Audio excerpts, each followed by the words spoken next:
Bien, vamos a empezar primero con el muro de contención. ¿Ya? Diseño del muro de contención. Pueden ver la pantalla, ¿no?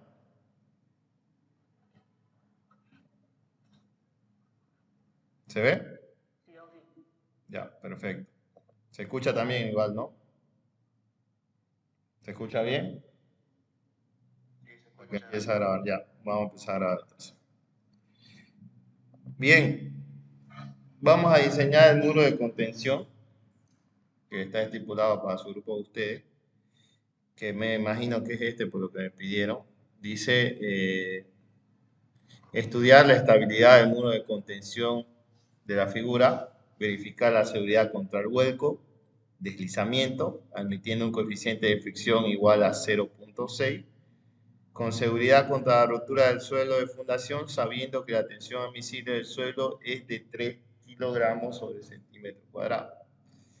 Ahí tenemos las dimensiones del muro de contención. Tendrá una cresta de 80 centímetros, tendrá una altura de 6.40, donde el alto del talón del muro de contención son 40 centímetros, tendrá 2.80 metros de base, será elaborado de hormigón ciclópeo, que significa hormigón mezclado con piedras grandes, que tiene un peso específico de 2.20 toneladas sobre metro cúbico. Ya, tendrá un suelo de relleno de una densidad de 1.70 toneladas sobre metro cúbico y el suelo tiene un ángulo de fricción de 35 grados. ¿Estamos correctos? Esos son los datos de contención, ¿verdad?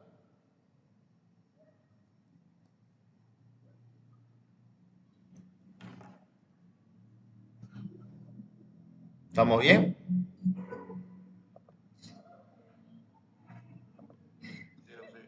Bien, perfecto. Entonces comenzamos. Lo primero que se tiene que hacer es determinar el coeficiente de empuje activo. En este caso no hay sobrecarga aquí. Ya para el grupo de ayer ellos tienen una sobrecarga sobre esta parte de acá. Entonces nosotros no tenemos sobrecarga, solo vamos a determinar el empuje activo que se presenta en el suelo. La fórmula más fácil para determinar es utilizando la ecuación de Rankine, que me dice que cuando el muro de contención, el relleno no tiene inclinación y es una superficie de un ángulo de 90 grados con respecto al terreno de relleno, entonces la forma más fácil de determinar el empuje activo es la siguiente.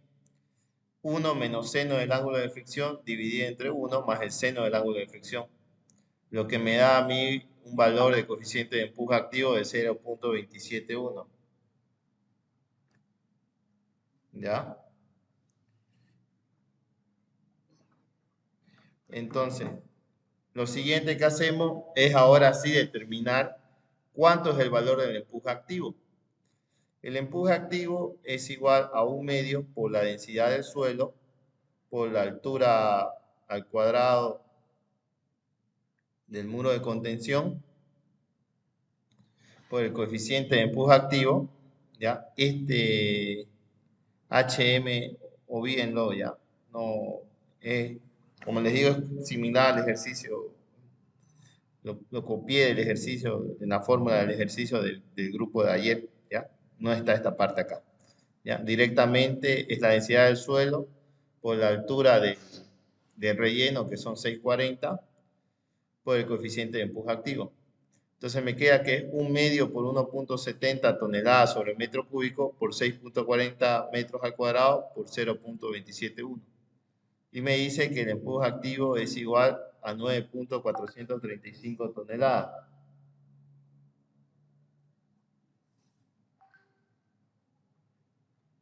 ¿Ya? Entonces, ustedes se están preguntando qué es el empuje activo. Sí, lo estoy grabando. El empuje activo Es esto que podemos ver aquí en la figura. Ahí tenemos el esquema de relleno del suelo y del muro de contención, ya con sus dimensiones. Ustedes han llevado en mecánica de suelo 1 el tema de presiones. El empuje activo es eso, ¿ya? Es la presión ejercida del suelo. Obviamente se considera un coeficiente de empuje porque en sí, en función al ángulo de fricción, en realidad el empuje no es el diagrama de tensiones que ustedes conocen, que es densidad por altura, ¿ya? Es una fuerza que está tratando de desplazar al muro de contención. Y lo que nosotros hacemos es determinar cuánto es el valor de dicha fuerza, que ya lo determinamos en la anterior diapositiva, que era 9.435, y también determinamos dónde se encuentra ubicada esa fuerza resultante. Como ustedes saben, estará ubicada, como es un diagrama de fuerza triangular, se encuentra ubicado a 1/3 de la base, ¿ya? Entonces será 1/3 de 6.40 metros, que es 2.133. Un ratingo.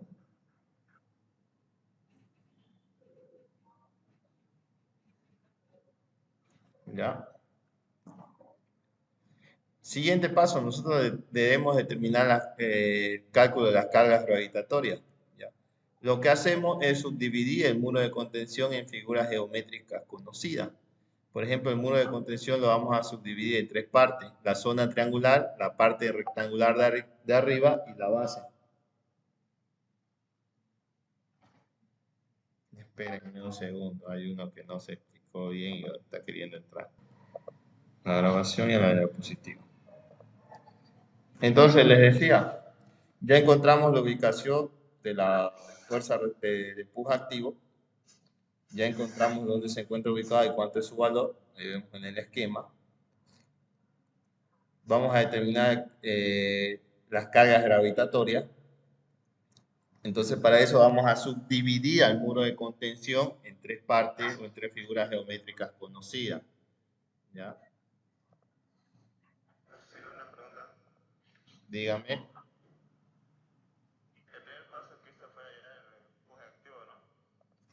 Vamos a hallar el empuje activo. El primer paso, sí. Un segundo.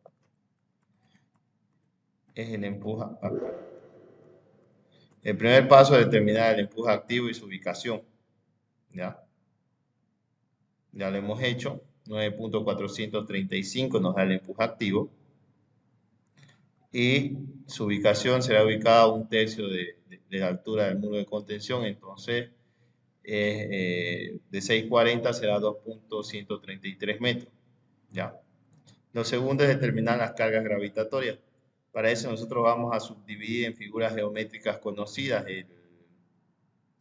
el muro de contención, fíjense, un triángulo, un rectángulo y la base también es un rectángulo.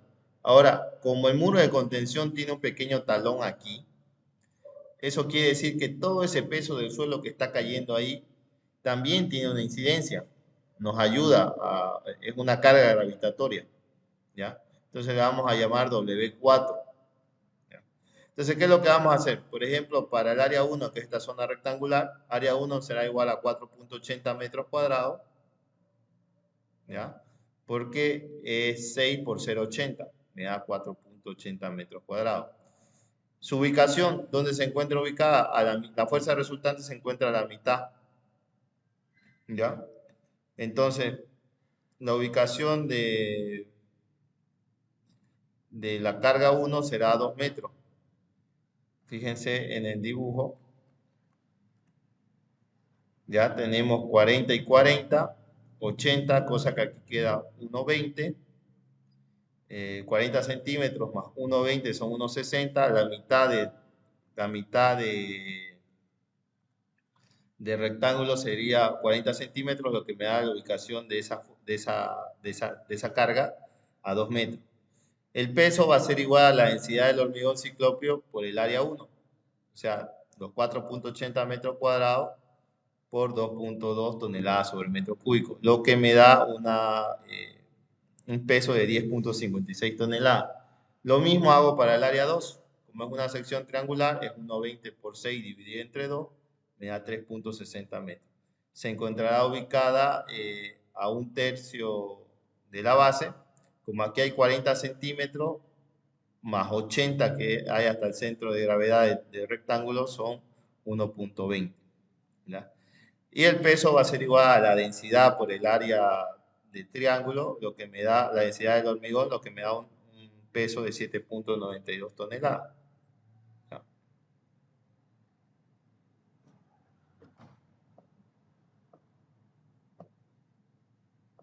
¿Qué sigue? Fíjense, nos falta el área 3, que es esa sección de abajo de la base. Entonces, el área 3 va a ser igual a los 2.80 metros por 0.40 metros, lo que me da un área de 1.12 metros cuadrados. Su ubicación va a estar ubicada a la mitad, como es un rectángulo, lo que será 1.40 metros. El peso 3 va a ser igual a la densidad del hormigón ciclópeo por el área 3, lo que me da un peso de 2.464 toneladas. El área 4 es este montículo de tierra que está pisando sobre el talón del muro de contención, lo que me da que va a ser igual a 6 por 6 metros de altura por 0.40 metros, va a ser 2.40 metros cuadrados. La ubicación de esa fuerza va a estar ubicada, hasta aquí yo tengo 2.40 metros, como está ubicada a la mitad del rectángulo son 20 centímetros, entonces serán 2.60 metros. Aquí en el peso 4 ya no se utiliza la densidad del hormigón ciclópeo, sino la densidad del suelo, que es 1.70, lo que me da un peso 4 de 4.08 toneladas. ¿Sí? ¿Hasta ahí está entendido? ¿O hay alguna duda que quieran que tengan?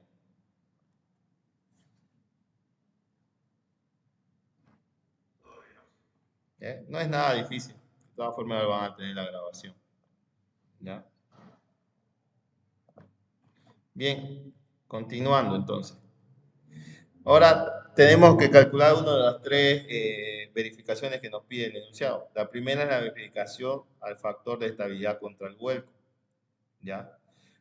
Donde yo tengo que primero encontrar mi momento estabilizador, que son las fuerzas que se oponen al vuelco del muro de contención, y luego tengo que encontrar mi momento volcador. Primero vamos a encontrar el momento estabilizador. Para eso volvamos al grafiquito de acá. Fíjense, si tenemos el muro de contención, ¿dónde se va a generar el vuelco? Si ustedes se dan idea, el vuelco se genera en este extremo, que yo lo coloqué como un puntito rojo conocido como el punto A. ¿Ya? ¿Para qué saqué todos esos brazos palanca o esa distancia X? Porque voy a hacer sumatoria de momento ahí, donde es el vuelco, en el extremo del muro de contención, donde se genera el momento crítico del vuelco. ¿Ya? Por eso es que saqué esos brazos palanca o esas distancias, porque vamos a hacer momento en ese punto. Bien. Entonces, ¿a qué es igual el momento estabilizador? Al peso de cada figura que yo obtuve, multiplicado por su distancia o su brazo de palanca con respecto al punto A. ¿Ya? Entonces, que tengo igual al peso 1 por el área, por X1, peso más peso 2 por X2, más peso 3 por X3, más peso 4 por X4. Entonces, el momento estabilizador será igual a 10.56 por 2 metros, más 7.92 por 1.2 metros, más 2.464 por 1.4 metros, más 4.08 por 2.6 metros, todo en toneladas por metro, lo que me da un momento estabilizador de 44.682 toneladas metro. ¿Ya? Luego, ¿se acuerdan del gráfico de acá arriba? Fíjense, lo mismo, yo voy a hacer sumatoria de momento con respecto al punto A, este extremo. Entonces, yo ya tengo el brazo de palanca y tengo cuánto es el valor del empuje activo. Entonces, si hago un momento o empuje aplicando un momento en el punto A, va a ser igual al empuje por su distancia. ¿No ven? Entonces, tengo que el momento volcador será igual al empuje por su brazo de palanca, que son 2.133 metros. Entonces tengo que el momento volcador es igual a 9.435 toneladas por 2.133 metros, lo que me da un momento volcador de 20.128 toneladas metro. Entonces, para encontrar el factor de seguridad al vuelco, será igual al momento estabilizador dividido entre el momento volcador. El momento estabilizador, 44.682 toneladas por metro. El momento volcador, 20.128 toneladas por metro. Dándome un resultado de un factor de seguridad contra el vuelco de 2.22, que es mayor a 1.50, que es el que está establecido. Por lo tanto, cumple. Por lo tanto, está dentro de los parámetros establecidos contra el vuelco. Es estable nuestro muro de contención ante el esfuerzo volcador que genera el empuje del suelo. ¿Ya? Lo siguiente, vamos a verificar el factor de seguridad contra el deslizamiento. Entonces, primero yo tengo que determinar cuáles son las resultantes de las cargas gravitatorias, la sumatoria de todos los pesos. Entonces tengo que la resultante será igual a 10.56 toneladas más 7.92 toneladas más 2.464 toneladas más 4.08 toneladas, lo que me da un valor de 25,024 toneladas. ¿Ya? Ahora, en su enunciado el ingeniero dice que considere un factor de rozamiento de 0.60. Entonces, para hallar el factor de seguridad del deslizamiento, nosotros vamos a multiplicar la resultante por ese factor y lo vamos a dividir entre el empuje activo, ¿ya? Que son los 9.435 toneladas. Entonces, dice que la resultante por el factor de fricción o de rozamiento, 25.024 por 0.60, dividido entre el empuje activo, 9.435 toneladas, me da un valor de 1.59, que es mayor, disculpa la nomenclatura, ¿ya? Aquí tendría que ser mayor que 1.50, por lo tanto cumple, ¿ya? Entonces estaría bien. Vamos cumpliendo con dos, cumple nuestro muro de contención tanto contra el vuelco como contra el deslizamiento. ¿Ya? ¿Qué es el deslizamiento? Para que veamos aquí en el gráfico. El empuje activo no solo trata de volcar al muro de contención, también trata de desplazarlo o empujarlo. ¿Ya? Entonces, esta fuerza va a tratar de empujar acá y el factor de rozamiento técnicamente depende del tipo de suelo, pero el ingeniero le está dando valor arbitrario, que es la base que hay en contacto aquí abajo de todos los pesos que están ejerciéndose. ¿Ya? En este caso, como el suelo no tiene cohesión, entonces el ingeniero adopta directamente ese valor. ¿Ya? En realidad se calcula cuánto es la fuerza de rozamiento.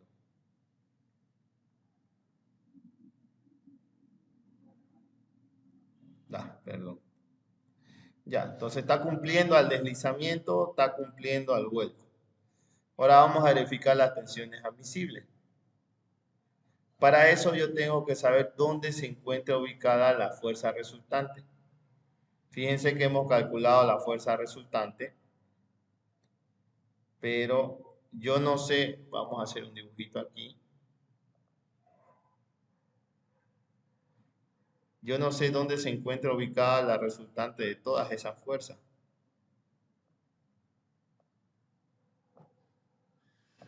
Tengo que encontrarlo. Su brazo palanca con respecto al punto A.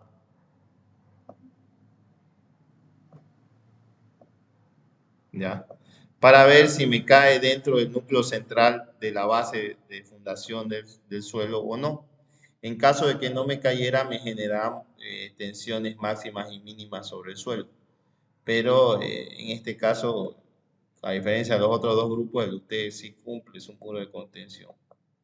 ¿Ya?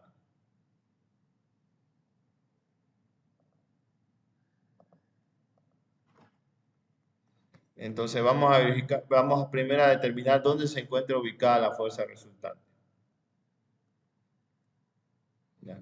Punto de aplicación de la resultante. El punto de aplicación de la resultante es igual al momento estabilizador menos el momento volcador, dividido entre la resultante. Lo que me dice que el momento volcador, 44.682 toneladas por metro, menos el momento volcador 20.128 toneladas metro, dividida entre 25,024 toneladas, me dice que la fuerza resultante se encuentra a 0,981 metros del punto A, ¿ya? Ese esquemita que habíamos dibujado anteriormente. Entonces vamos a ver si cae dentro del núcleo central de la base. Entonces vamos a encontrar la excentricidad respecto al centro de gravedad del muro de contención.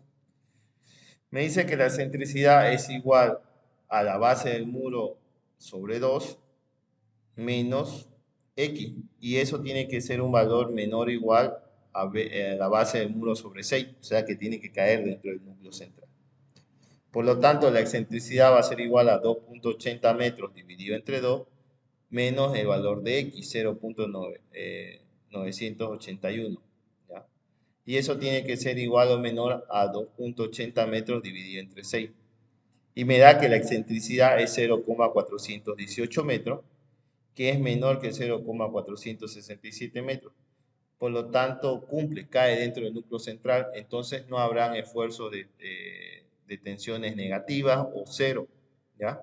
Va a haber esfuerzos de tensión mínima y máxima, pero caen dentro de lo establecido. Y eso lo podemos comprobar acá.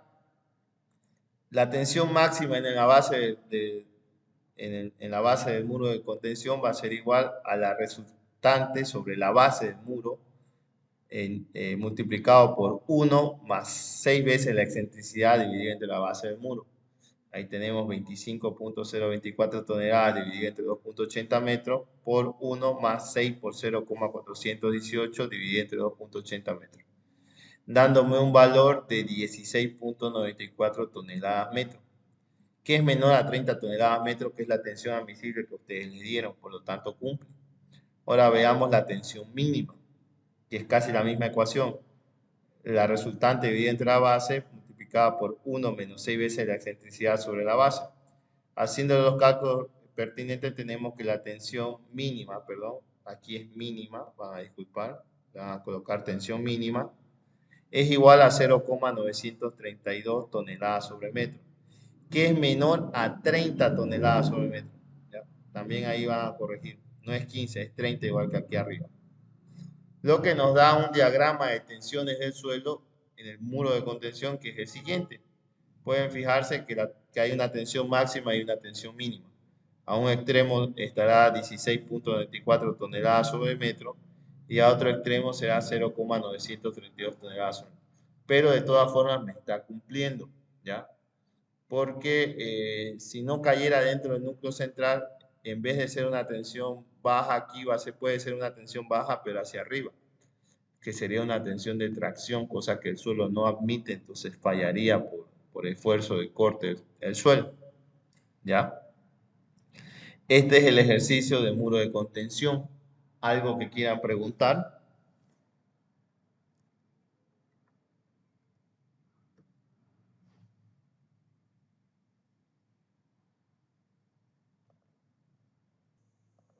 Aquí la tensión mínima es negativa, menos 4.58 toneladas sobre metro. ¿Ya? Y aquí es al revés. Bueno, en realidad no estaría cumpliendo. No importa si termina siendo menor, al ser negativa, el diagrama de tensiones es el siguiente. ¿Ya? El suelo no se puede traccionar. Ustedes agarren un pedazo de suelo y traten de estirarlo, no va a traccionarse. Peor una arena que es su suelo de usted. Se puede comprimir, pero no traccionarse. Entonces ahí ya estaría fallando el suelo. ¿Ya? Habría un asentamiento diferencial debido a ese problema. ¿Ya? Por ejemplo, en el otro grupo la conclusión es que se debe redimensionar el muro de contención aumentando el ancho de la base del muro.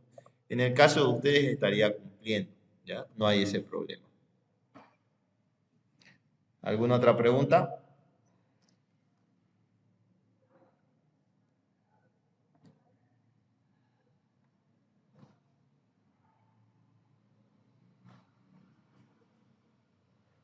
¿Está entendido entonces? Es seguir pasos, es sencillo el diseño de un muro de contención.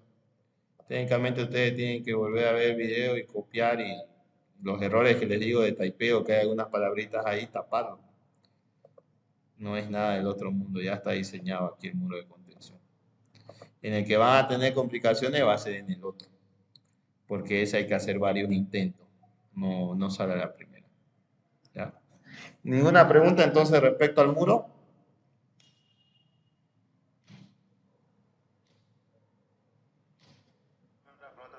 Dígame.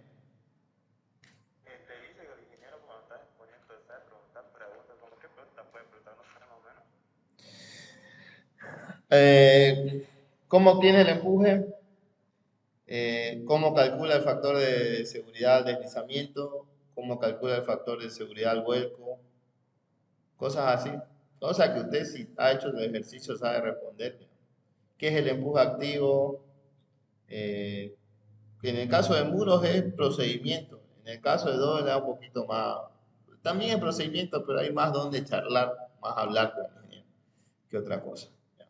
Se corta, vuelve a entrar al mismo enlace, ya, no hay problema. ¿Alguna otra duda? Las preguntas teóricas también sabe hacérselas, así que estudienlas. No son difíciles tampoco. No es nada del otro mundo. ¿Alguna duda? ¿Pregunta que tenga?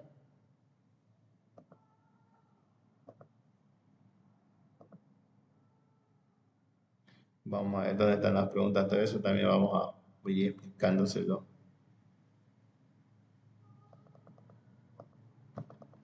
Hay teórica. Ya. ¿De qué factores depende el porcentaje de consolidación? Eso ustedes lo van a encontrar en su... Ya. Antes de seguir, ¿alguna duda con el muro de contención? Vamos a compartir.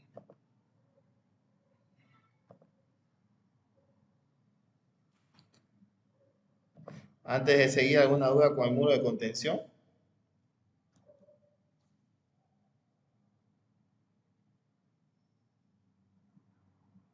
Está entendido, ¿no?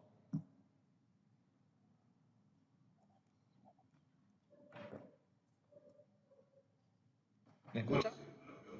Dígame.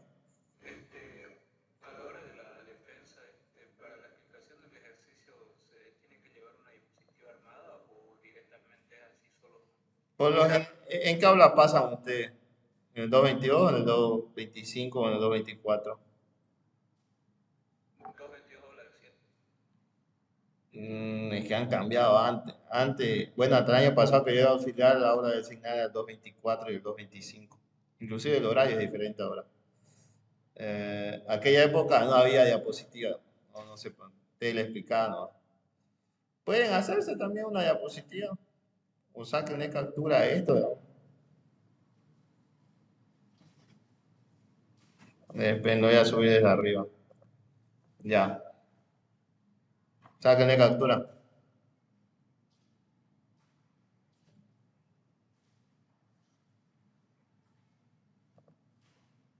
La de esta ahora.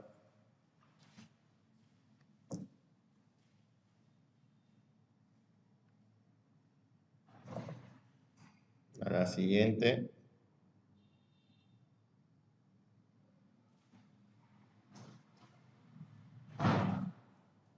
A esta.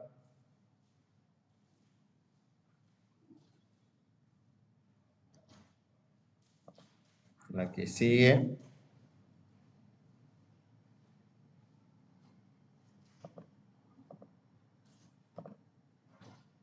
Y la última.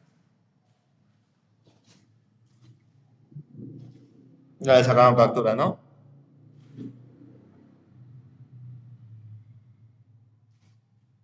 ¿Ya? Ya. Sigamos entonces.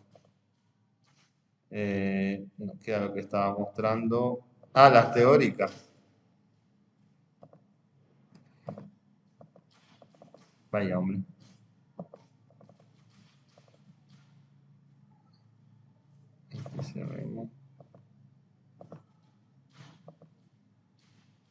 A ver, espera un ratito.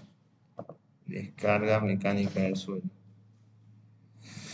Este es de ustedes. Factores de que depende el porcentaje de consolidación lo van a pillar en el libro del ingeniero. Yo creo que mínimo lo tienen en digital. ¿Ya? Ahorita no lo tengo a mano, no estoy en mi casa. defina e indique de qué depende la compresión secundaria. Ya han visto ustedes consolidación con su auxiliar, ¿ya? Y además también está el mismo tema, del primer tema del ingeniero, denle una chequeadita, una leída, ahí lo van a encontrar, no es nada del otro mundo. Indique las consecuencias de una filtración no controlada, ese es el segundo tema del libro del ingeniero Pérez, ¿ya? Filtraciones. Indique las condiciones que debe cumplir un espécimen de suelo para ser sometido a un ensayo de compresión no confinada. Ese es el ensayo que ustedes han hecho en laboratorio, seguramente, ensayo de compresión no confinada, en la que agarran y comprimen una probeta cilíndrica de arcilla, ya para determinar la carga máxima y con eso, a partir de eso, determinar la cohesión del suelo, el esfuerzo del corte del suelo y también se puede determinar en una gráfica de deformación versus carga el módulo de elasticidad de la arcilla, ¿verdad?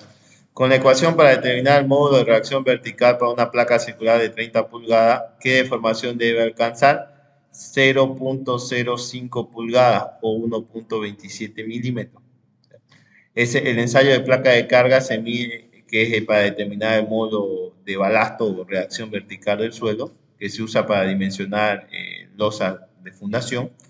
Se utiliza una placa circular de 30 pulgadas, en la cual ustedes tienen que registrar cuánto es la tensión o el esfuerzo que se genera para una deformación de 1.27 milímetros o 0.05 pulgadas. ¿Ya? Eso con respecto a sus preguntas teóricas.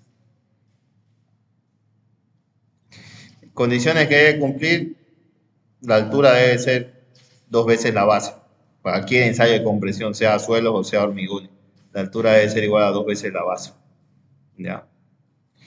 Bien, pasemos al siguiente ejercicio, que son las dóvelas o el método de dóvela. ¿Ya? Dice, calcular el factor de seguridad para el talud indicado en la figura de tal forma que no se produzca una falla por deslizamiento utilizando el método de las dóvelas, dividiendo en 7 dóvelas con los siguientes datos: altura de talud 35 metros, densidad del suelo 1780 kilogramos sobre metro cúbico, cohesión del suelo 0.20 kilogramos sobre metro cuadrado, no es metro cúbico, ahí se equivocó el ingeniero también, ángulo de fricción interna del suelo 15 grados y el ángulo del talud 40 grados, o sea, esta inclinación beta son 40 grados. ¿Ya? Ahorita les voy a explicar qué significa todo esto. ¿Ya? Por eso les digo que este les va a costar un poquito más. Necesitan la ayuda de un programa de dibujo. Si manejan AutoCAD o Vector o Revit o algún programa de dibujo, úsenlo. ¿Ya? ¿Qué sucede? El método de las dóvelas es para determinar el factor de estabilidad de un talud de suelo, en el cual se establece el tipo de falla. ¿Ya? Puede ser tanto falla profunda, como es el caso de este, o falla al pie del talud cuando se produce la línea de falla en este sentido, ¿ya? En el cual nosotros hacemos una sumatoria de momentos para encontrar el momento resistente y el momento destructivo, ¿verdad? Se subdivide o se tarrajea o se parte en dóvelas que no importa si son el mismo ancho o el mismo tamaño, ¿ya? Tienen que dividirse en varias dóvelas. ¿En qué consiste? Aquí hay un peso propio de la dóvela que genera desplazamiento, que si nosotros la descomponemos con el punto de origen, vamos a tener que el peso se descompone en coseno como en seno, ¿ya? Con respecto a la línea de origen. Entonces, ¿qué va a pasar? Si hacemos momento en un extremo de la descomposición, perdón, si hacemos momento en un punto en específico, perdón, van a tener que una fuerza del peso multiplicada por el coseno van a generar estabilización del muro, y la fuerza multiplicada por el seno van a hacer que el muro, perdón, no estamos hablando del muro, que el talud se gire, se desplace, ¿ya? Se forma una falla en esta parte de acá. Por eso se subdivide en dóvelas. La ecuación para, fíjense, resultante de fuerzas laterales nulas, dirección normal. La ecuación para igualar esto es que nosotros tenemos que encontrar el momento que se opone al vuelco del talud versus el momento que genera ese vuelco o ese derrumbe, ¿ya? Donde influye la cohesión del suelo, que esa se multiplica por la longitud de la circunferencia de falla, que es toda esta línea acá, más la tangente del ángulo de fricción multiplicado por las tensiones del suelo, que son nada más que el peso por el coseno del ángulo, ¿ya? Esta fuerza de acá. Y el momento que genera este derrumbe es igual a la sumatoria del peso por el seno del ángulo, ¿ya? Eso lo vamos a ver aquí en el Excel, en una tablita, ¿ya? Método de Dovela. Fíjense qué es lo que ustedes tienen que hacer, ¿ya? Vamos al dibujito. El principio, yo tengo que adoptar como mínimo un tamaño de radio de circunferencia que sea 1.5 veces mi altura de talud. Ahorita lo estoy adoptando, fíjense, 35 por 1.5 me da 52.5, ¿ya? Ahí pongo el punto de origen en el centro y voy a generar una circunferencia de falla hasta acá. Fíjense. Ahí yo ya tendré mi arco de circunferencia, 88.807 metros. 88.08. ¿Cuánto era? 88.807 metros. ¿Ya? Cohesión, como es 0.20 kilogramos sobre centímetro cuadrado, va a pasar a ser 2 toneladas sobre metro cuadrado. Ángulo de fricción 15 grados. La tangente del ángulo de fricción ya la obtengo aquí, ¿ya? Seguimos. Una vez que tengo la línea de falla, agarro y la subdivido en 7 dovelas. Como ustedes manejan un programa de dibujo, pueden hacerlo el ancho que quieran, ¿ya? Pueden trabajar con el mismo ancho si quieren. Lo que recomiendo es que si no saben manejarlo bien y lo van a terminar haciendo figuras geométricas, manejen ancho donde ustedes, por ejemplo, aquí, miren, la dovela 1 empieza acá, ¿ya? Y estas otras tienen un mismo ancho uniforme, la 6, la 5, la 4, la 3, la 2. La 7 y la 1 son las que difieren del valor. ¿Qué es lo que hace? Como subdividen, van a encontrar el área de cada dovela. Por ejemplo, fíjense, el área 1 de esta dovela son 129.505 metros cuadrados. 129.505 metros cuadrados. Eso lo vamos a multiplicar por el peso específico, 1.78 toneladas, ¿ya? Y vamos a tener cuánto es el peso, ¿ya? Lo mismo se hace para todas las otras dovelas. Fíjense, la dovela 2, 176,041, 176,041, la dovela 7, la última, 42,849, 42,849, ¿ya? Y ahí ya lo tengo sincronizado en un Excel, cuánto es el peso. Ahora, ¿cómo obtengo el ángulo con respecto al centro de la circunferencia que adopté? Lo que nosotros tenemos que hacer es encontrar el centro de gravedad o donde se encuentra ubicado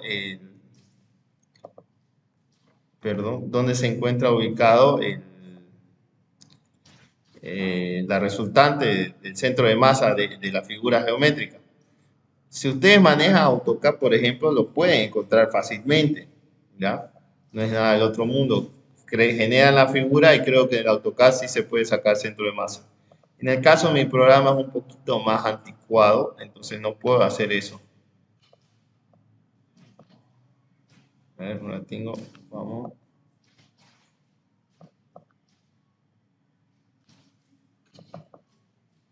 ¿Ya? Lo que yo hago es subdividirlo en figuras geométricas y encuentro dónde se encuentra, busco dónde se encuentra ubicada. Ustedes hayan lo que han aprendido. Pues lo voy a hacer. Ustedes han visto lo que es en estabilidad centro de masa, ¿no? Por ejemplo, aquí lo puedo subdividir en un triángulo. Vamos a hacer así. ¿Dónde está? Anotado. Aquí lo puedo subdividir en un triángulo.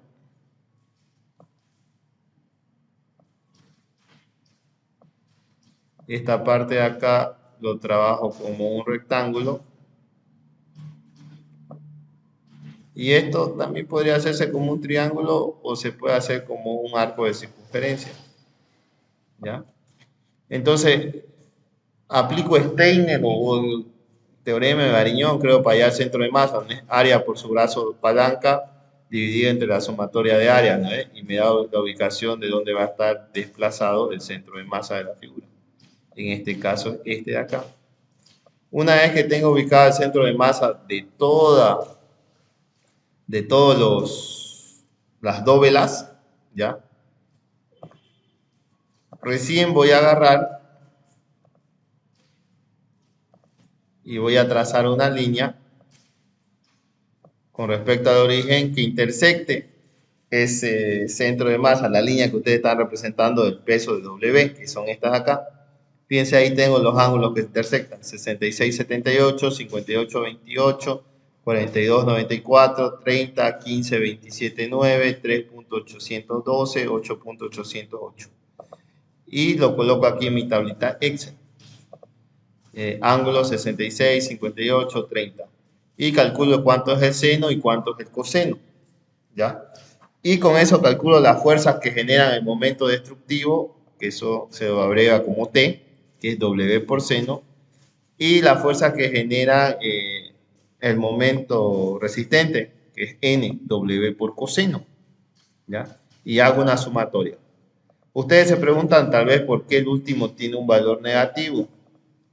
Sucede que todas aquellas dóvelas donde su centro de masa W se encuentren ubicadas a la izquierda del origen, cuando ustedes analizan la dóvela en particular, si hago sumatoria de momento, esto giraría al otro sentido.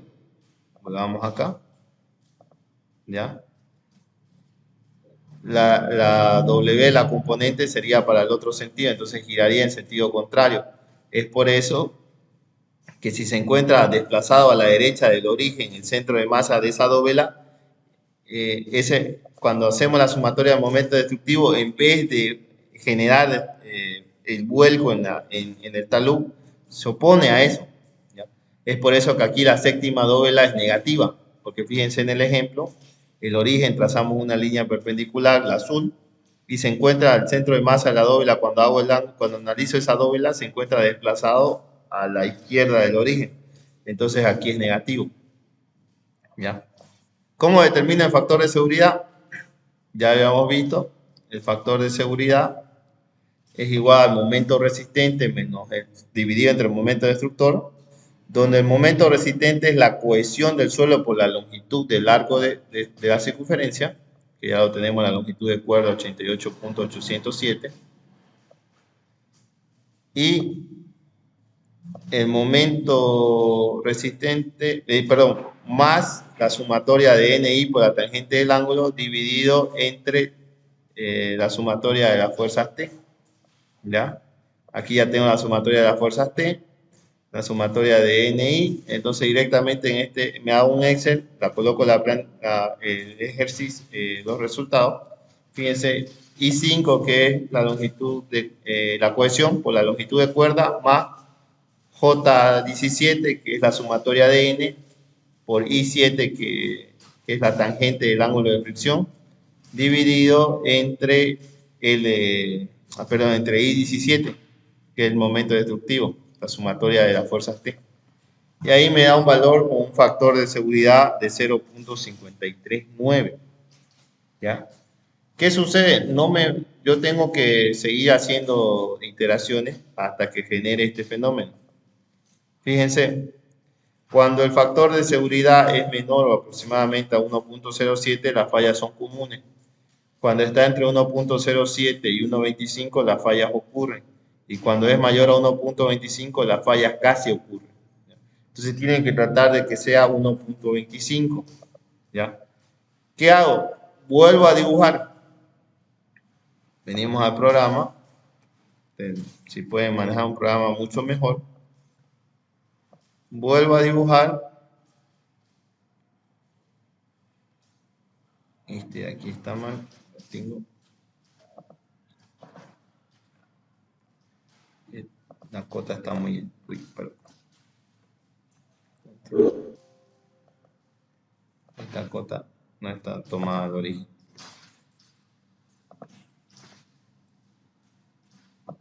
Ya, vuelvo a dibujar. Trazo igual de nuevo una circunferencia. Hago el mismo. Lo puedo ubicar un poco más abajo, más a un lado. ¿Ya? Me recomiendo que traten de sacarlo un poco más hacia la derecha para que así el centro de una dóvela le caiga, 2 o 3 dóvelas le caigan a la izquierda, así el momento destructivo sea menor. Hago el mismo análisis, determino las áreas de cada elemento, de cada dóvela. Luego vaya a su centro de masa y luego trazo una línea con el origen para obtener los ángulos respectivos. ¿Sí? Lo mismo acá. ¿Ya? Y vuelvo y hago el mismo análisis. ¿Ya? Tengo la longitud de cuerda, tengo la cohesión. Aquí, por ejemplo, el ángulo de ustedes es 15. ¿Ya? Fíjense, aquí el factor de seguridad me da 0,648. Tengo las áreas, tengo los pesos, tengo los ángulos. ¿Qué hago? Sigo haciendo iteraciones. Ya, por ejemplo, aquí fíjense, ya lo aplico al pie del talud. Ya no lo hago la falla más atrás, ya la aplico al pie del talud. Tengo una dóvela, 2 dóvelas, 3 dóvelas, 4. La sexta y la séptima me caen a la izquierda, entonces ya son negativos los momentos destructivos de esa. Tengo la longitud de cuerda, tengo el ángulo de fricción, perdón, aquí lo vamos a corregir, es 15. Y hago el mismo procedimiento. Fíjense, ahora me da 0,73. ¿Qué va a pasar? Ustedes tienen un ángulo de fricción muy bajo, ¿ya? Y van a hacer por lo menos unas 10 iteraciones hasta que les cumpla. Van a hacer una cosa que es brutal, que aquí les caiga así, grandísimo. ¿Qué es lo que yo siempre les recomiendo? El ingeniero no se fija mucho en los detalles, sino en cómo ustedes se lo presentan o cómo se lo explican. Si hago a 25, ya cumple más. Fíjense en las otras pruebas que hemos hecho. Si esto valiera 25, solo estoy cambiando el ángulo de flexión. Ya subió un poco más el factor de seguridad, 0,78. Si este fuera 25, ya subió a 0,99. Si este fuera 25, ya subió. Ya haría una tercera iteración, una cuarta, perdón, y ya me va a cumplir. ¿Ya? Entonces, para que no breguen tanto ustedes, suban eso ángulo de fricción a 25. No le digan que lo subieron. Cuando estén explicando, solo explíquenle eso. Él no se va a dar cuenta. Si ustedes agarran y de entrada le dicen, ingeniero, no nos cumplía, lo subimos a 25. Ahí sí se va a enojar porque el ángulo de fricción es un valor intrínseco del suelo que no se puede alterar. ¿Ya? No le pueden decir que lo subieron a 25. O si quieren, trabajen con 15, van a hacer varias iteraciones hasta que recién les cumpla. ¿Ya? Depende de lo que suceda primero. ¿Alguna pregunta?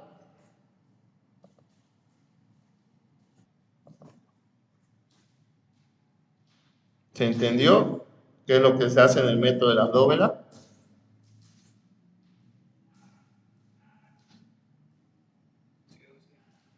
Ya. Como les digo, háganse una tablita extra similar a la que yo tengo acá. Fíjense que yo hice 4, me cansé de hacer las pruebas, ya no quise seguir intentando. Y aquí tengo un montón de dibujos. Ahí ustedes pueden ver 1, 2, 3, 4, 5, 6. Y no me cumplía. Hoy le digo, van a tardar harto. Súbanle un poco el ángulo. La cohesión no ayuda en mucho. Fíjense, miren, supongamos que duplicamos la cohesión, pero mantenemos el ángulo de fricción. A 0,89 sube. Pero si mantengo la cohesión y aumento el ángulo de fricción,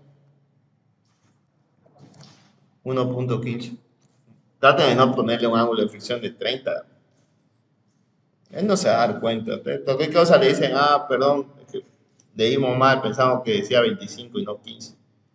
Pero tampoco mencionen la palabra, porque él es despistado, ya está viejo, se olvida las cosas. ¿Ya? Traten de ser más vivos. Así como son vivos a veces para copiar, traten de hacerlo igual, pero el ingeniero ya está en lo último. Entonces, se olvida las cosas a veces. Yo fui a auxiliar 3 años de ella, a veces no recordaba mi cara, tenía que presentarme de vez en cuando de nuevo con él. Pero les digo eso. Bien, ¿no hay dudas, preguntas? Jóvenes, ¿está todo claro?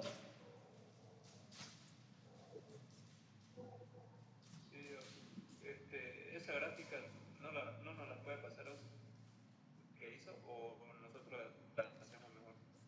Mm, les puedo pasar una de las tablas para que no da. La gráfica no, porque nadie puede tener la misma gráfica. ¿Sabe por qué? Fíjense, le voy a hacer el siguiente detalle. Yo asumí, miren dónde asumí el círculo. Si su compañero lo asume acá, el origen ya no es allá arriba, es aquí. Y esto puede quedar así, digamos. Y si quiero hacer el arco, esta figura queda ahí. ¿Ya? No pueden tener el mismo, ninguno de ustedes, porque el origen o el centro de la circunferencia nadie lo va a poner en el mismo punto. ¿Ya? Uno lo puede desplazar más arriba, otro lo puede desplazar más acá. ¿Ya? Entonces no pueden tener el mismo gráfico, los mismos ángulos tampoco. ¿Ya? Ninguno de los grupos. Les puedo pasar una de estas planillitas, las separo y se las mando para que ustedes no estén armándosela y directamente configuren. ¿Ya? Como son 3 grupos, uno de cada grupo me escribe, mañana se las paso. Ya, listo. Eso puedo hacer. ¿Ya? ¿Alguna otra pregunta que quieran hacer antes de terminar la sesión? Está entendido, ¿no? Mañana la grabación también se la voy a pasar. Estoy con 33 de batería, hasta que lo guarde, video y todo eso, se va a pasar el tiempo. Bien, si no hay más